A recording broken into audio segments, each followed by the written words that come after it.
Assalamualaikum warahmatullahi wabarakatuh. Bismillah, alhamdulillah, wassalatu wassalamu ala rasulillah Sayyidina Muhammadin wa mawalah. La hawla wa la quwata illa billah, amma ba'du. Anak-anak kelas 7, untuk pertemuan kali ini kita akan membahas tentang sholat fardu dalam kondisi tertentu. Sebelumnya, marilah kita membaca Ummul Quran. Mudah-mudahan pembelajaran kita kali ini senantiasa mendapat ridho Allah Subhanahu wa Ta'ala dan mendapatkan kemanfaatan. Amin amin ya rabbal alamin. Al-Fatihah. A'udzu billahi minasyaitonir rajim. Bismillahirrahmanirrahim. Alhamdulillahi rabbil alamin. Ar-Rahmanir Rahim. Maliki yaumiddin. Iyyaka na'budu wa iyyaka nasta'in. Ihdinas siratal mustaqim. Siratal ladzina an'amta 'alaihim ghairil maghdubi 'alaihim waladdallin. Rabbighfirli wa liwalidayya amin. Baiklah anak-anakku, untuk materi kita kali ini lebih lengkapnya marilah kita ikuti bersama. Mohon untuk benar-benar dicermati dan difahami. Pengertian dan dasar hukum sholat dalam kondisi tertentu. Sholat dalam kondisi tertentu dinamakan juga sholat dalam keadaan darurat. Adalah sholat yang dilakukan dalam keadaan uzur atau berhalangan melaksanakan sholat dengan berdiri. Kemudian dasar hukumnya terdapat dalam Al-Quran surat Al-Baqarah ayat 286 sebagai berikut. Bismillahirrahmanirrahim. La yukallifullahu nafsan illa wus'aha. Al-ayah. Artinya, Allah Subhanahu wa Ta'ala tidak membebani seseorang melainkan sesuai dengan kemampuannya. Kemudian yang kedua, sholat khauf dan tata caranya. Sholat khauf merupakan sholat fardu yang dilaksanakan di tengah munculnya kekhawatiran atau ketakutan. Pada masa Nabi Shallallahu Alaihi Wasallam, sholat khauf dilaksanakan di tengah kecamuknya pertempuran melawan orang kafir. Beliau bersama sahabat melaksanakan sholat khauf karena sebab adanya perasaan khawatir dan takut serangan mendadak dari pihak musuh.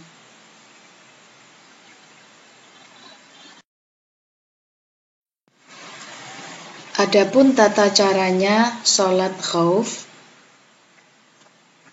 Pertama, apabila musuh di arah kiblat, maka imam menjadikan jamaah menjadi 2 barisan. Semuanya sholat bersama imam, kecuali pada waktu sujud, maka dilakukan secara bergantian. Yang dimaksud bergantian di sini, ketika barisan pertama sholat bersama imam pada waktu sujud, maka barisan yang kedua tetap berjaga. Kemudian barisan pertama bangun dari sujud, ganti barisan yang kedua sujud. Kemudian salam bersama imam. Yang kedua, apabila musuh selain arah kiblat, maka imam menjadikan jamaah menjadi 2 kelompok. Kelompok pertama sholat bersama imam dan kelompok kedua berjaga-jaga secara bergantian. Jika sholat yang dilaksanakan berjumlah 2 rakaat, kelompok pertama yang sholat bersama imam cukup berjamaah 1 rakaat. Setelah itu menyelesaikan sholatnya sendiri-sendiri untuk selanjutnya berjaga-jaga. Setelah kelompok pertama selesai sholatnya, kelompok kedua bergabung dengan imam. Imam meneruskan sholatnya hingga salam. Sedangkan kelompok kedua meneruskan secara sendirian hingga mengakhirinya dengan salam.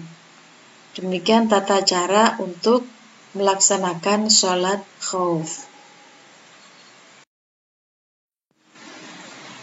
Termasuk juga sholat dalam kondisi tertentu, yakni sholat fardu bagi orang yang sakit. Orang yang sakit tetap memiliki kewajiban melaksanakan sholat fardu 5 kali.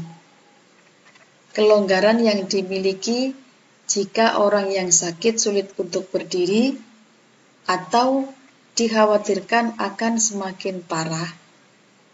Ada beberapa tahapan yang dapat dipilih sebagai cara melaksanakan sholat fardu bagi orang sakit. Tahapan pertama, jika tidak lagi mampu berdiri, maka diperbolehkan untuk melaksanakan sholat dengan duduk. Cara pelaksanaannya, sikap awal, posisi duduk iftirash. Dalam posisi duduk iftirash ini, untuk gerakan ruku' dengan cara membungkukkan badan semampunya, iktidal dengan duduk, dan seterusnya seperti sholat biasa pada waktu dalam keadaan berdiri. Adapun duduk di kursi roda atau posisi duduk selonjor, maka ruku' dan sujud dengan cara membungkukkan badan semampunya, akan tetapi sujud lebih rendah dari rukuknya. Tahapan kedua, jika tidak lagi mampu duduk bersimpuh, maka diperbolehkan untuk melaksanakan sholat dengan cara berbaring. Cara pelaksanaannya, posisi berbaring adalah tidur miring ke kanan dan menghadap kiblat. Gerakan sholat dengan menggerakkan atau menganggukkan kepala semampunya. Jadi, posisi kepala di utara dan kaki di selatan. Kemudian tahapan ketiga, jika tidak lagi mampu berbaring, maka diperbolehkan untuk melaksanakan sholat dengan isyarat mata dengan posisi terlentang. Cara pelaksanaannya, dalam posisi terlentang, kepala ditinggikan dengan bantal dan muka dihadapkan ke arah kiblat. Gerakan sholat dengan kedipan mata, jadi posisi kepala di timur dan kaki di barat. Tahapan keempat, jika tidak lagi mampu menggunakan isyarat, maka diperbolehkan untuk melaksanakannya dengan membaca di dalam hati. Nah, itu termasuk tahapan yang terakhir. Kemudian, bacaan wajib dan sunnah dalam sholat tetap dibaca lengkap seperti sholat dalam keadaan berdiri. Karena yang membedakan adalah gerakan sholatnya saja. Adapun cara bersucinya, apabila mampu dengan berwudu sendiri atau dibantu orang lain yang sesama jenis atau mahramnya. Jika berwudu menyebabkan sakitnya semakin parah, maka boleh dilakukan tayamum.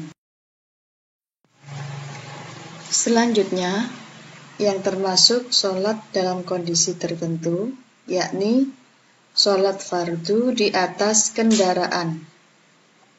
Adapun tata cara pelaksanaannya, disunahkan menghadap kiblat pada waktu takbiratul ihram. Setelah takbiratul ihram, sholat dilanjutkan dengan menghadap sesuatu jalannya kendaraan yang ditumpangi. Jika tidak mengetahui arah kiblat secara pasti, sholat dapat menghadap arah sesuai laju kendaraan. Jika tidak memungkinkan, sholatnya tidak harus dilakukan seperti dalam keadaan normal, berdiri dan menggelar sajadah. Pelaksanaan sholat dapat dilakukan di kursi atau tempat duduk masing-masing. Adapun cara pelaksanaannya adalah dengan duduk, rukuk dan sujudnya cukup membungkukkan badan semampunya, akan tetapi sujud lebih rendah dari rukuknya. Kemudian cara bersucinya, apabila memungkinkan dengan berwudu, dan apabila tidak memungkinkan, maka boleh dengan tayamum di jok atau sandaran kursi atau kaca kendaraan. Demikian materi tentang sholat dalam kondisi tertentu.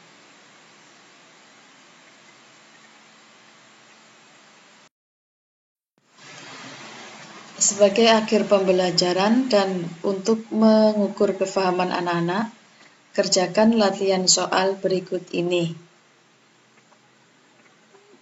Nomor 1, jelaskan yang dimaksud sholat dalam keadaan darurat. Soal kedua, sholat adalah salah satu rukun Islam. Namun dalam kondisi tertentu, terkadang seorang muslim mengalami kendala. Sebutkan macam-macam sholat yang termasuk dalam keadaan darurat. Soal yang ketiga, orang yang sakit memiliki banyak pilihan tata cara pelaksanaan sholat fardu. Sebutkan tahapan orang yang sholat dalam keadaan sakit. 4. Seorang hamba yang tidak mampu sholat dengan berdiri, maka ia diperkenankan sholat dengan duduk. Jelaskan cara sholat dalam keadaan duduk di kursi roda. Kemudian yang nomor 5, A. Tuliskan lafadz niat sholat duhur jamak takdim, dan B. Tuliskan lafadz niat sholat duhur jamak qashar jamak takdim. Nah, kerjakan dengan baik dan benar. Bagi yang tidak berada di pondok, tugas dikerjakan di buku, kemudian langsung difoto dan kirim di nomor saya 085 73331 7878. Kemudian bagi yang di pondok, ditulis di buku dan dikumpulkan pada pertemuan minggu depan. Sekian dari kami. Terima kasih atas perhatiannya dan mohon maaf atas kekurangan dari kami. Akhirul kalam, wassalamualaikum warahmatullahi wabarakatuh.